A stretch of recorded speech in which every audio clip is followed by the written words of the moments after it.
When I was a child, I used to have a list, so I'm glad I don't have one anymore when I say, welcome to self-centered sound at ADC 16. I'm Ben Stuffer, and I'll be chairing and facilitating like Jonathan Dimbleby, but without the luxury of having the questions pre-vetted. So anything can happen in the next half hour. As a declaration of interest, I'll do my biography first, and I'm going to try and stay out of the conversation that we're having except to facilitate. And then we'll talk a little bit about everyone's background on the panel. So I was head of research at Rowley until recently, and I'm trying to work out what I'm for, but I'm definitely for something. I have a PhD in spatial auditory perception, so I explored immersive audio from an academic and then a slightly commercial standpoint over 15 years. My only claims from a commercial point of view is that I was responsible for Focusrite VRM, which is a kind of binaural, loudspeaker stereo to binaural conversion algorithm, so people can actually mix on headphones with a degree of fidelity. I did do more than that, and I've done quite a lot of stuff in spatial, but nothing at the commercial scale, so I'm going to shut up and introduce everybody else. I'm very excited by this lineup of panelists, by the way. It's a bit of a dream for me. We've got a breadth and depth of experience that covers everything. Three of us started doing research in the early 90s when spatial audio was barely technically possible and not particularly cool, and there was no money in it at all, and I'll leave you to work out which three.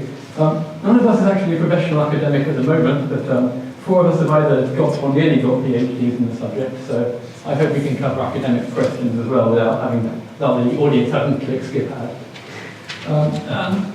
We're engineers in audio, media technology, entertainment industry, audio engineering, and production and social media, so this is going to be interesting.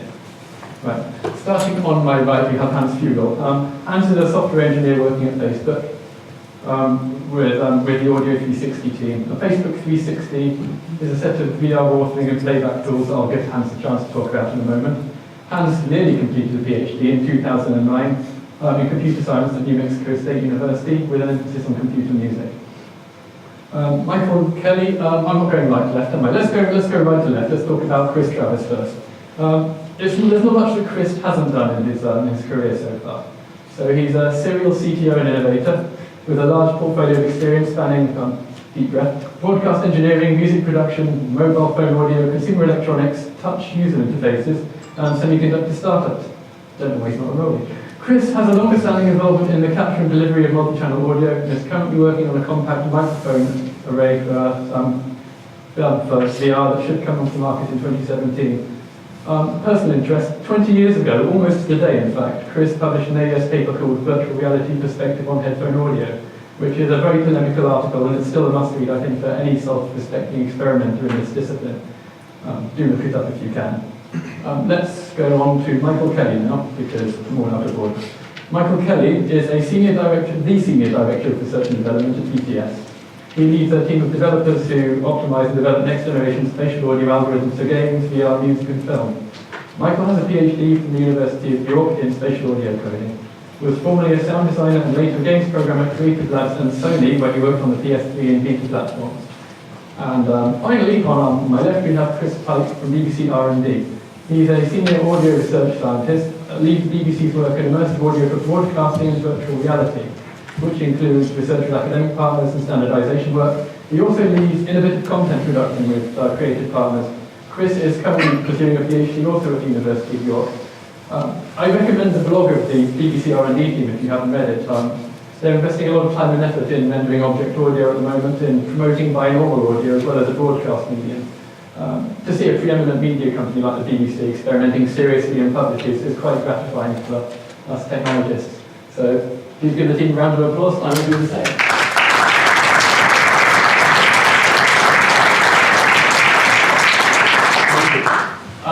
The first question will come from me, just because it's the first question you should ask any team like this, which is, I think starting on my right, what is it that your company is currently doing concerning immersive audio and VR?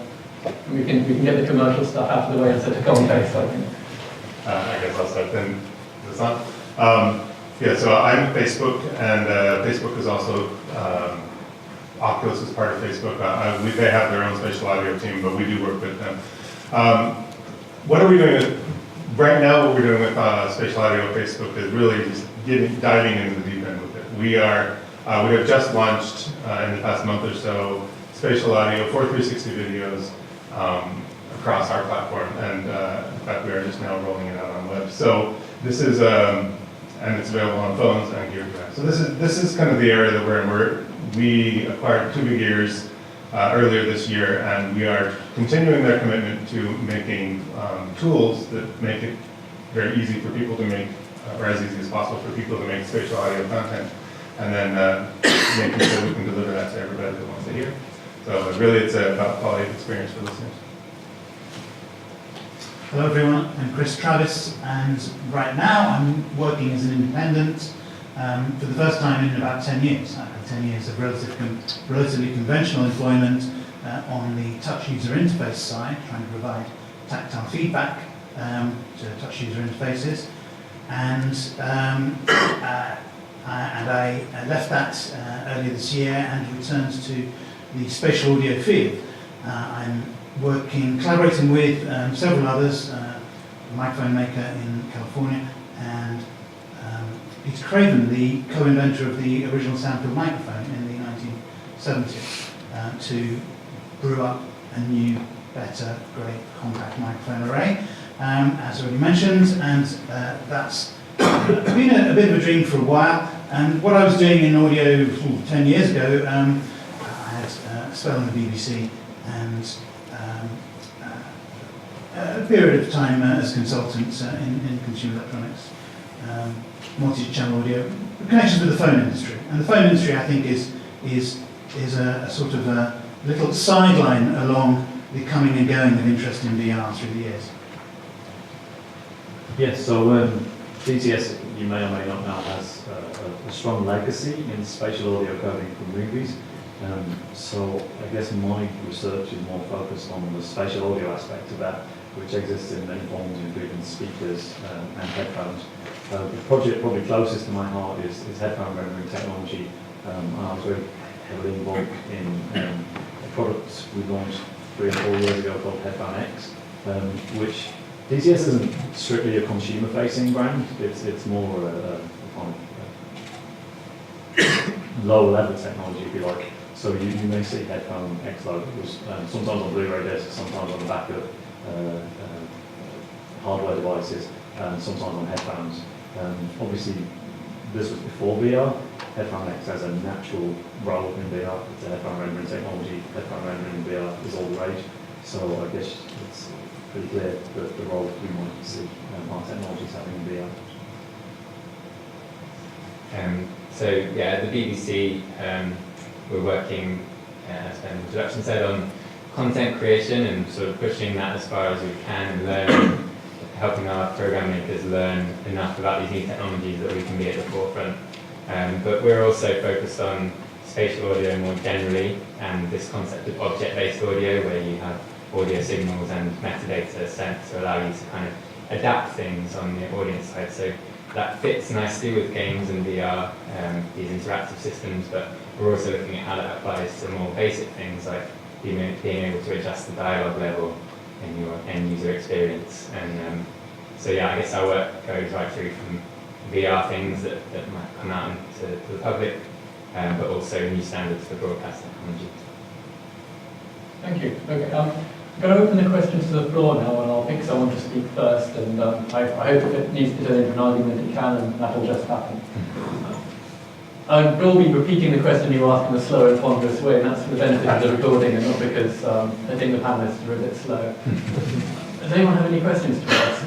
If you don't, I have a few, so don't worry. No? Okay, don't be shy. I mean, this can be the Ben Supper show if you want. May I make a suggestion? Okay. Maybe we could ask it to what degree people understand the basics. That's, yes, okay. So the first question, I suppose, a show of hands would be, who has used a VR system before? Very good. Okay, another show of hands. Has anybody done any sort of programming or rendering or mastering for VR at all? Okay, we have a few. Are there any other questions I should ask about familiarity? That was 2 people, by the way, for the benefit of the recording. And maybe about a third of the people who are here have had experience in either using or I think the split between academic and paying for your meals would be interesting. Well, In the audience, I mean. some of us don't eat. Yeah. Here's a question. One question. Virtual reality, ambisonic stuff, something we know the theory since 40 years almost. What do you think, what is missing now Okay, so the question is, to make it more popular or the production of content or... so ambisonics, which is essentially full 360 degree spatial audio, has been around for 40 years. The question is, what's the challenge now? Or what is missing What's missing? to make it a success? Well, who to start with? What is missing? Michael Kay is probably a good place to start. Yeah, actually that's a nicely aligned one. The thing I forgot to mention is along the codec side of what we do, delivery of spatial audio in this new realm is really important. And Chris mentioned object-oriented audio. Ambisonics is another option. I jumped on this one because I recently had to answer this question to a sound design, so I've got a pre-prepared answer to it. But essentially, I think you can. There's a few failings of it, and some of those can be addressed by increasing the order of ambisonics, for example. So you know, sometimes people talk about ambisonics drawbacks in terms of just B format, first order ambisonics or whatever. You can increase orders and resolve some of those things, but I think the fundamental one is that ambisonics represents a sphere around the listener reading. It's a spherical sound field. It doesn't have a very solid way to represent depth, and so people address that by doing things like hybrid ambisonics or object-based audio. Because in the VR world, I think the early stuff we're seeing is around rotational movement. So a lot of the YouTube 360 stuff, you just expect you to move it laterally. In the video world, they realise that's not enough. You need to translate as well, and it's the same in audio. And ambisonics isn't a great way on its own as it stands today to represent depth within the sound field. I think that's probably fundamental for vocality. Before I ask any other questions, who here is not familiar with ambisonics B format and what that actually means? In which case it's worth explaining a little bit. Ambisonics was a system in the 1970s whereby with a single microphone with 4 capsules, you would capture the sound field as it impinged and get some direction information about where it was instantaneously impinging from. The B format is this sort of interstitial format, which is fairly simple to explain and quite hard to compute. But essentially you have 4 channels, the first of which is an omnidirectional microphone positioned where the microphone is. So it's capturing sound from all directions with equal intensity and sensitivity. And the other 3 are directional microphones pointed frontally to the side and above, so that you get a sound difference format, and from that you can compute the sound field as a sort of vector. And it enables you to capture directional information about sound from wherever you are, and it can be computed then into any kind of surround format in theory. So, having explained that, Chris. So I was going to, Chris Pike, actually. We're 2 Chris's on the panel. I was going to steer the answer to the question in a slightly different angle, because yes, the theory is 40 years old, but there's a huge amount still to do in terms of just engineering, developing tools and practical systems to get it out there. So, I mean, on the basic front, what's being grappled with now is, you know, adapting the implementation of codecs to deliver more than 4 channels through a web browser and things like that. They're all kind of problems that can be solved but need to be gone through. What I find really interesting is that currently, and this is a good audience for this stuff, is that the tools for doing creative work in spatial audio are really kind of way behind what we can do in stereo and surround at the moment. So there's huge amounts of development to be done there, and there's all the kind of training and knowledge sharing. When we say ambisonics in half the room with a very sort of specialised group of people already isn't aware of it, when it comes to practitioners, there's a huge amount of training and understanding to be developed there. So there's a lot to do there. And just what about standard? Are you thinking to make standard communication between the tools or Standard communication. standard? Yes. Chris, you're probably a good person to tackle that question in terms of standardising tools. Yeah. There's all kinds of MPEG somethings for object audio and broadcasting. Yeah, so there are standards at different sections of the tool chain. On delivery codecs, there are various standards that offer spatial audio delivery. Michael can talk about one of them, and there's other things available from the big kind of audio codec providers. Our focus is often on standardizing formats for the production world. So we've worked on a standard called the audio definition model, which allows you to represent you can call them next generation audio formats, so on sonics and things. So that's kind of an open archiving format that stores all this in a WAV file so that you can exchange it and everyone can know what it means. So we think those sorts of things are very valuable as well. And yeah, we're now working towards kind of streaming of these advanced formats with an open standard in the production world before you get to delivery codecs. So yeah, standards are really important. Also on headphone rendering, there's a standard published by the AES 69 for storing head-related transfer functions. Another bit of jargon there, but those are things for creating binaural audio filters.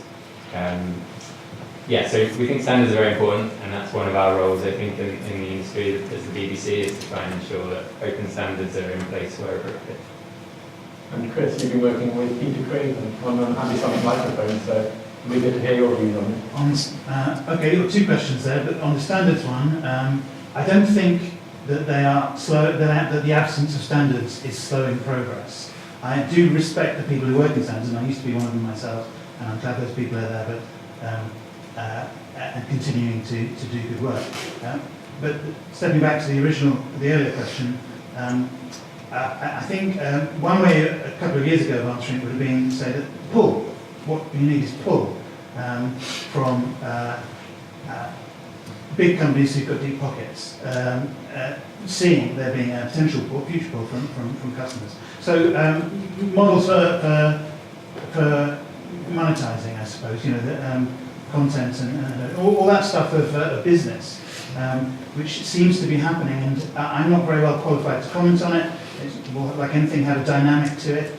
My hope is that this second time around for VR, that it doesn't die like it did the first time around. We could compare notes on that one. That's my answer. Yeah, so the risk of it being done badly if we don't keep a good eye on it. Hans? Yeah, I would echo both Chris's as well as, I'm sorry, Michael, sorry. Yes, I feel also that we are in some ways a little bit mature as the technology of the theory has been around for 40 years, but we are just now kind of getting around to really implementing it. And whenever you get around to really implementing something that at scale, whether it be trying to deliver it to many people or trying to work with multiple companies, there are all these niggling details of detail and trying to just iron them out, whether that is in the form of standards or whether that is in the form of de facto, like this is what we're doing. And I think there is a bit of a feedback loop there, which is important, that we don't wait around for someone to come up with the standard. We just go forth and do it. And at the same time, whatever we go forth and do, we should try and then collaborate and consolidate so that we don't end up in siloed, so we can continue to innovate and do interesting things rather than just continue to reinvent the wheel in each individual company or whatever. So I think that that's one answer to the standards question. And then to the answer to your question earlier about what is missing or what can be done, I think that in some ways kind of the deployment and kind of the realization of these things is lots of interesting work in and of itself. And so that's certainly happening right now. I also think that we, as the creative tool side especially, there is so much yet to be figured out on what is the best way to work in this format? What is the best way to deliver this format? There's a big difference between we can deliver this and we're doing it well. And I think there's a huge opportunity there, and that's stuff that we're all working on. Great, thank you. So it all starts with us. Any other questions? Oh, plenty. Take a question from the gentleman in the fifth row from the back. Slightly to the right, it's quite hard to point to you because hands raised, yes. Yeah, since nowadays we have systems such as Dolby Atmos and really powerful surround sound headphones that can be integrated into VR, is there still a place for surround sound systems such as our 5.1 or 7.1 systems to integrate them into VR yeah, into VR headsets, and if so, what is the place for those? Is there still room for systems like 5.1 and 7.1? Yeah, Now we yeah, have surround audio realization over headphones. yeah. Okay, who do you take this question first? Chris, Travis? It's my understanding that Dolby Atmos has 5, 6, 7.1 at its core anyway, and then the extras, the Atmos bit, is layered on top of that. So in a sense, it's you have what the past gave you, and you move forward with what you're adding to it. There are people. If you attend a Tonmeister event in Germany and learn about ways of doing a fine job of recording a unique performance by the Berlin Philharmonic, then you'll be led into a way of doing that, which involves spaced microphone arrays. And how are you going to render those? You render those with 5 virtual speakers. Why not? So there's always it's mix and match. Use what works. A bit of object audio, a bit of scene-based audio, and whilst I'm very pleased that channel-based audio, either sort of, i.e. speaker-based ways, eccentric ways of thinking about things, are slipping into the background now because it's been far too long. It's taken far too long for that to happen. That doesn't mean it goes to nothing. It just stays there and you use it when it's the right thing to use. Yeah, I have a more specific take on some of that in that there's a whole area of VR called location-based VR where it's not someone sat in their living room or setting up in their living room. You go to a place to do VR, and then it's nice to be able to talk to the people doing those kind of things and exploring how best to work it. One of the big failings people report about headphone-based audio is its ability to convey LFE channels effectively, so low frequency effects, to get a real sense of presence that is beyond just low frequency stuff. It's the rumble in the room. So when you have the luxury of setting up somewhere specifically VR, and potentially with a lot of people in there, just the LFE on its own is quite interesting. I've even talked to game sound designers who are looking at VR solutions and are talking about just routing the LFE completely separately, which would be probably quite a horrible experience if you weren't in the VR environment. If you're just downstairs just listening to these rumbles without even any other context. And then there's people going the full hog who are kind of setting up these pods for location-based VR, building in. It doesn't have to be 5.1 or 7.1 because you've got a constrained system like car audio, where in a car you can put speakers anywhere, you can afford the weight, and then you can use whatever spatial audio algorithms. Environments like cars and location-based VR pods mean that you don't have to use headphones if it's not the right tool for your solution. So I don't think by any means speaker playback in whatever form is going to go away because of VR, and there are people even considering it for VR, so it's definitely an interesting area. Yeah, might just add to that, on the LFE thing, we've done a VR thing recently where people wear a vest that vibrates with the LFE, which is quite common and fun. I think one thing about speakers, or problem with headphone-based VR, is it's very isolating, and carrying a head-mounted display anyway is very isolating, and lots of people crave kind of shared experiences, so I don't think speakers are going away in virtual reality and augmented reality. They're still relevant. I'll let the panel self-organise now, so if you want to add anything to that, you can, but I won't tell you to. Well, I would just add that there were a couple of different interpretations of the question there. So was at least one of them on target? Yeah, no, they were all very, very useful. It's just mainly like, how can people still use speakers, like when it's so easy to just completely avoid them using headphones? Or, I mean, if they can still be integrated into VR, then definitely there's still a field of study using speakers. That was mainly my question. I might add something to that now, because one direction I think is very interesting with speakers. So you have this challenge when it comes to surround sound with height, that most people can't put speakers on their ceiling. It's more speakers, more cables is a big problem. So one interesting trend is array technology for loudspeakers. You're probably familiar with soundbars for emulating 5.1, but you can do more with array technology, and it often struggles at the moment from problems with timbre, and now they're also integrating tracking systems into array technology. So I think in the next few years, there's going to be a real trend in that, in using the technology. You're still keeping only one listener at once if you've got tracking technology with a loudspeaker, right? So some researchers that we're working with at the University of Southampton are working on multiple listener tracking with arrays. much harder, but Yes. yeah. So not necessarily. Yeah.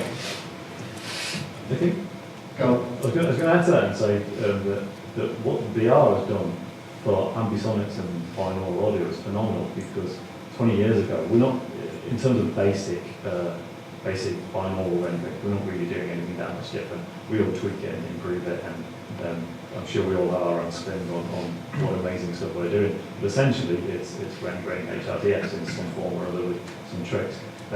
But these were kind of dirty words about 20 years ago. It was all kind of quirky, weird stuff, particularly ambisonics. And the one thing we all depended on was this magical day when tracking was a reality. So the advantage of VR is that even if you do speaker-based stuff, you still know where the head is. So the tracking isn't a bit of icing on the cake that audio engineers couldn't really figure out, because they're audio engineers, not people working with magnetic sensors or optical sensors. Someone's already fixed that for us now. So we've got this tracking for free from VR, and it means that the research can advance in a way it never could before, because the tracking's good. It has to be for the kind of graphical resolution you want. So I think VR is driving audio research beyond VR as well, in a way it never could before.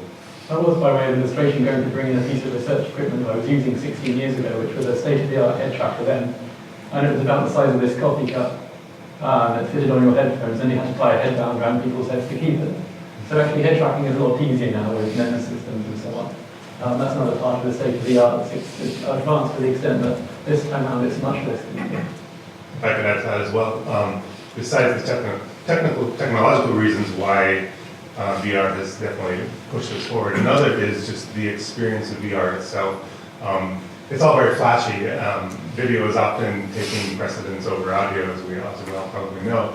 But because it's very easy to see the change. You can see as a screenshot, you can say that is a sharper image, it looks better than this other one, and it's very easy to convey. Whereas audio is temporal. You have to kind of experience it, and you have to be in that space, or with those speakers, or maybe with that headset.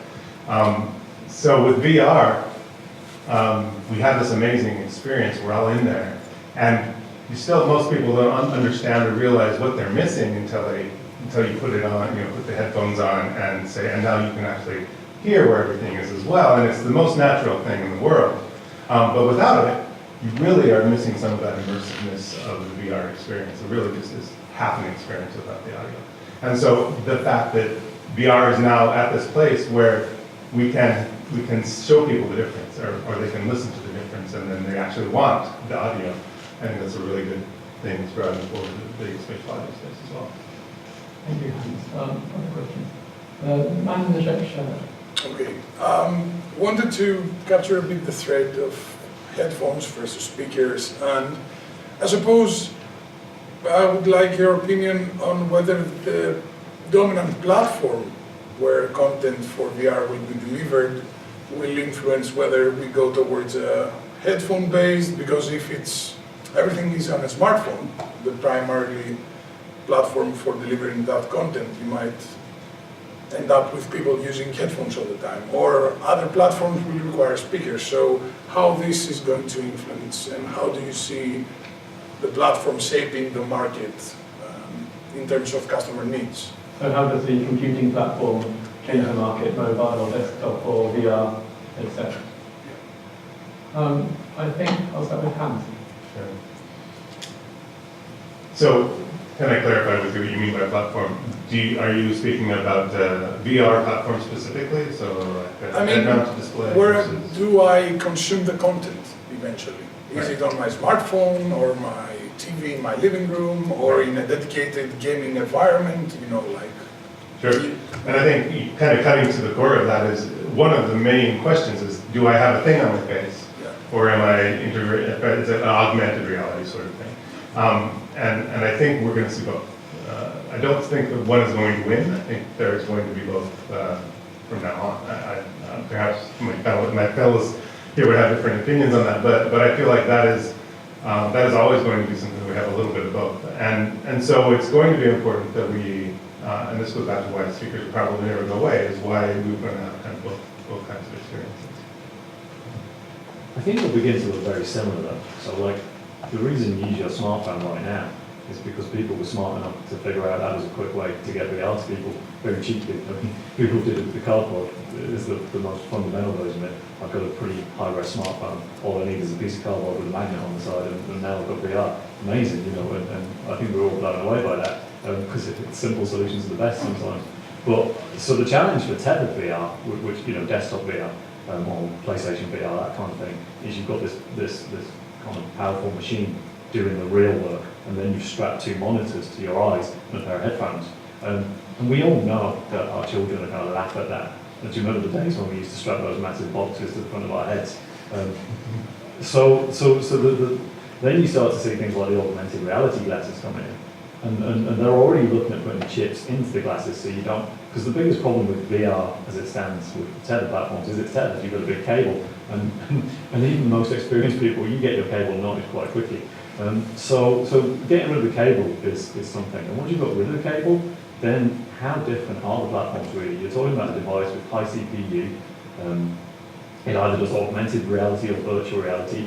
If the augmented reality is good enough, it should be able to block out what you're seeing anyway, so that the ultimate special case of augmented reality is virtual reality.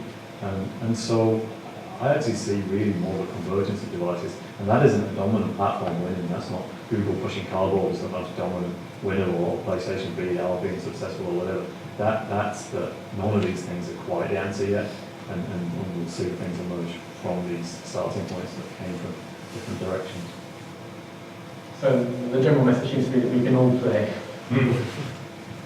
If I can add to that, I guess the perspective of the BBC and other broadcasters is coverage. So it's not so much picking the winner as ensuring that whenever there's a significant portion of people using something, we have to be able to deliver some content to that. And so that influences us right back to production in trying to kind of minimize duplicated effort, ensure that there are ways to represent content so that assets can be used in different places and that things can be adapted, preferably without too much involvement from an expert at each stage for each platform.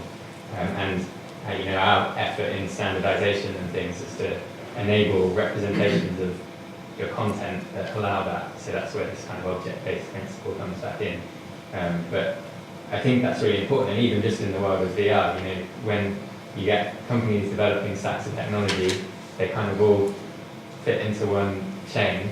And you know, people are very good at enabling kind of interfaces where you can produce as one tool set and deliver to multiple platforms. But you know, that's really vital, and for us, not just within VR, but it's also traditional broadcasting and web-based stuff as well. Thank you. Man in the blue shirt, do you have a question over here? Yeah. So how do you see the future of VR and live concerts? So it would be obvious to of course record VR from concerts and let the audience interact with this, both of course the VR. The future of VR as a sort of medium for time-shifting presence in concerts and so on. Yeah. Who's the person to ask that question? Go for Chris. I have an opinion, which is a chunk of my life is in the broadcast industry, and you follow a certain approach to technical standards. You know, is this polished enough for it as material? But when you start looking at immersive material, you've got to stop thinking about things in that way and look at the visceral qualities, so to speak, and accept that it might be low grade but higher value to the user. And so in answering the question that you posed, I don't think one needs to get hooked up on whether the quality, the technical quality is good enough.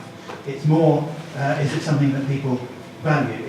And in that sense, I really interpret it more as say, family movies. You know, it's just some people on holiday, doesn't mean, but it means a lot to people who, and it doesn't matter if it's stuttery and cut poorly. It can still be hugely valuable, and a concert can be hugely valuable to everyone who's interested in that music. And add to that, there's a creative challenge, I think. So I like the idea of it being a bit like a family movie, this kind of user-generated content type thing. So you're sharing your experience of being there, and therefore it doesn't have to be the most kind of high-end polished thing. I think at the moment people are grappling with how to make it interesting. You see a lot of these kind of big pop stars doing virtual reality experiences, and you're just stood on stage looking around, and it gets a bit dull pretty quickly. There's a real challenge there to, like, for a long time broadcasting live concerts. It's not been reality. It's been this kind of constructed experience where you get, you don't get the best seat in the house. You get a completely different experience watching it at home. And in virtual reality, which is much more about presence, it doesn't translate. So there's kind of rules that need to be defined there, I think. Yeah, I guess we've done a few live things. Some of them have fallen down just because of the way the visual aspect of it works. Like, where do you put someone? It is quite boring just standing in the same place doing this for a long time. If you do things like tracking cameras and all that kind of stuff, you break all the rules of VR. But then the fundamental question, I think, what my colleagues have been working more in this area have come to is, do you want it to sound like you're at a live concert? Do you want really that? Do you want to be stood next to the stack when you're listening? Do you want that kind of bad timbral mix of the sound, or do you want something a bit more produced? Because when you buy a live concert video, you don't hear what you would have heard if you were there. And so I think we are posing an interesting question of, do you want to really be there? Or do you want it to be a bit like you're there but sound a bit nicer? You don't want people spilling beer on you. So I think that's the challenge for live stuff, is how live do you really want it to be? If you make it too dull, people stop going to concerts. It's always the question people have asked about music in general. But the sales, when you're about to go home, buying a recording of the gig you were just at, that is a viable business. And you can imagine that changes the rules about whether it's boring or not. Basically, it's you were there. To make a different example, let's say a world pro is going to do an important whitewater rafting course, and what would it be like to be there? You could try that out. But on a more modest level, let's say you're going to do a modest whitewater rafting day, and they offer you for a bit more money. Would you like a record of this that you can enjoy later on in an immersive way? Probably literally, if you thought it. In the back there. You talked about video technology pushing audio forward in VR. Can you imagine perhaps audio getting divorced from the video and having an audio-only experience that's driven by that technology for maybe just music or other types of sound? Okay, so can we envisage a future for audio without the video in VR? This is more of a personal than having anything to do with Facebook, but I definitely have that vision. And I try to get people excited about it, and maybe sometimes have false flat, but I really envision, there are some tracks, some audio, musical tracks that are stereo, and do some really cool stereo effects, and I always enjoy that very much. And I envision a time when you have a cheap little head tracker that goes on your headphones, and then you can, without necessarily blocking out your vision or even whatever else you're doing, just walking on the street, but you can have a spatial experience when you're listening. And personally, I think that would be really exciting. So I hope so. So I came into spatial audio through audio-only work, and the BBC started doing binaural radio dramas in the late 70s, early 80s, and we kind of rekindled that with digital production tools, so post-production of spatial audio. And it's really popular, people really like this stuff.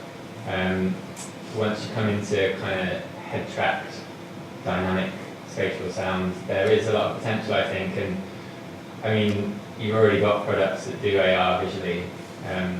I think there's probably a lot of potential for augmented reality that's audio only. So you can imagine like location, site-specific audio dramas, more accessible perhaps than for content creators and creating visual assets for that kind of thing. So I think that, there's a lot to be gained from doing audio only stuff. And the power, if you see the podcast trends and the power of audio dramas, that there's a lot of scope there, for sure. There is a whole experimental genre of audio only computer games as well. Yeah, sure.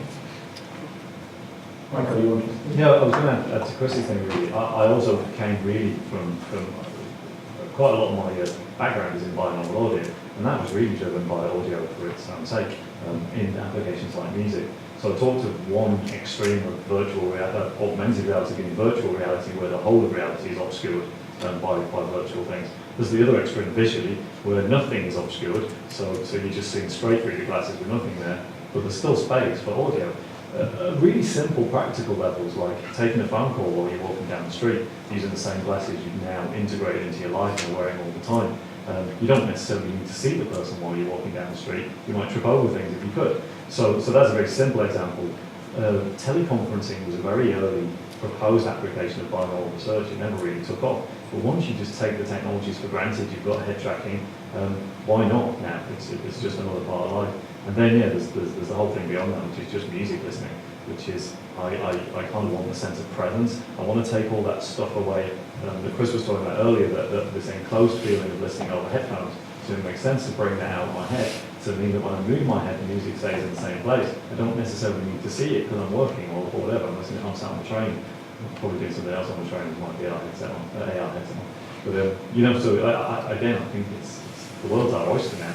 Audio has opportunities it never had before to complement the visual aspects and other aspects, but to stand in its own right too. We have time now for one last question. Okay, gentleman in the back. Hi. So earlier, when you asked the group if we had experience with producing VR content, audio content, there were only a couple of hands. Can you describe your experiences with capturing, producing, and also delivering audio content for VR, and just give us an idea of like the problems you've seen in that process? Okay, the problems of what are the problems of creating content for audio VR? Yeah, and the experience of it. And the experience of it. Okay. If I could start, I'll start with a plug. We have a free tool available for download. So if you go to Facebook, if you search on Google, you can search for SB360 audio workstation or spatial audio, any of those combinations, and you'll come up with our website, the spatial audio workstation. It gives you tools so you can just go home and start playing with it. So bring up your DAW, maybe whether it be Reaper or Pro Tools or whatever you've got at home, and just start playing with it, because there really is no substitute for just getting down in it and just trying it out. So you can find out your own experience. My own experience, I'm very amateur. I am more of a coder, but I have played with it and it's a lot of fun.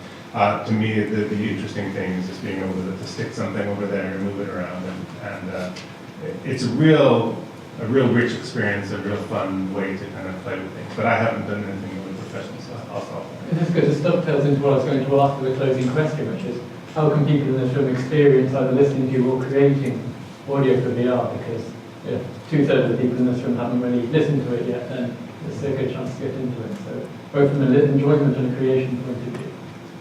So let's go down the road. Chris Travis.